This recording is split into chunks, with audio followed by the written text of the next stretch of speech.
आगामी चुनाव को लेकर कांग्रेस और बीजेपी दोनों दल के नेता जोर आजमाइश में लगे हैं। छत्तीसगढ़ में टिकट बंटवारे को लेकर भी अलग अलग समीकरण बनाए जा रहे हैं।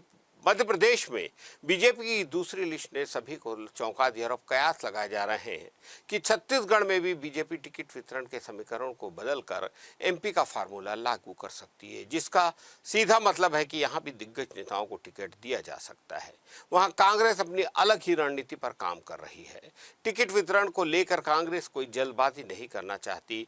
प्रदेश में सत्ता वापसी के लिए कांग्रेस शायद पहले चुनाव की तारीखों का ऐलान के इंतजार कर रही है। अब ऐसे में सवाल उठता है कि क्या छत्तीसगढ़ में अन्य राज्यों की चुनावी रणनीति काम आएगी?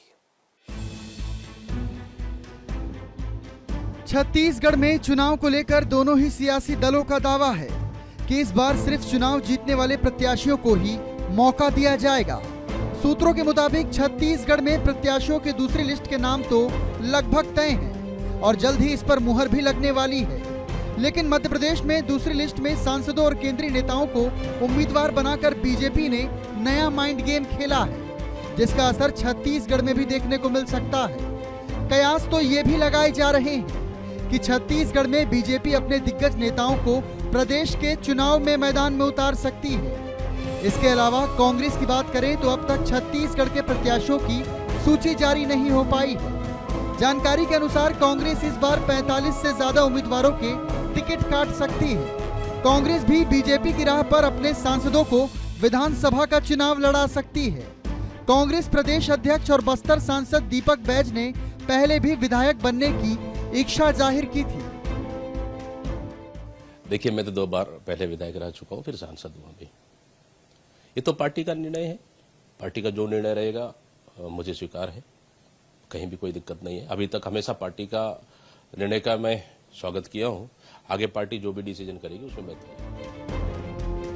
छत्तीसगढ़ में बीजेपी ने अपनी पहली लिस्ट तो निकाल दी है, लेकिन उसी के बाद दूसरी लिस्ट पर विराम लग गया है। मध्य प्रदेश में तो बीजेपी ने अपनी दूसरी लिस्ट में दिग्गजों पर दांव खेला है। अब छत्तीसगढ़ में भी इसे लेकर तैयारी की जा रही है। 2018 में अपनी हार के दुख से उबरने के लिए बीजेपी नए चेहरों के साथ सांसदों को भी विधानसभा के चुनावी मैदान में उतार सकती है। बीजेपी के सह प्रभारी नितिन नबीन का कहना है कि छत्तीसगढ़ की राजनीतिक स्थिति को देखते हुए इस बार सांसदों को चुनाव पार्टी लड़ा सकती है। देखिए, किसी भी चीज का आकलन हर असेंबली वाइज सीट के आधार पे होता है और वहाँ के स्थानीय परिस्थिति के आधार पर होता है, तो कोई एक फार्मूला के आधार पर किसी चीज का निर्णय नहीं होगा। विधानसभा चुनाव में बीजेपी इस बार नए चेहरों के साथ पुराने दिग्गजों पर भी भरोसा जता सकती है, क्योंकि 15 साल के बाद फिर से सरकार बनाने के लिए नए प्रयोग बीजेपी को करने होंगे।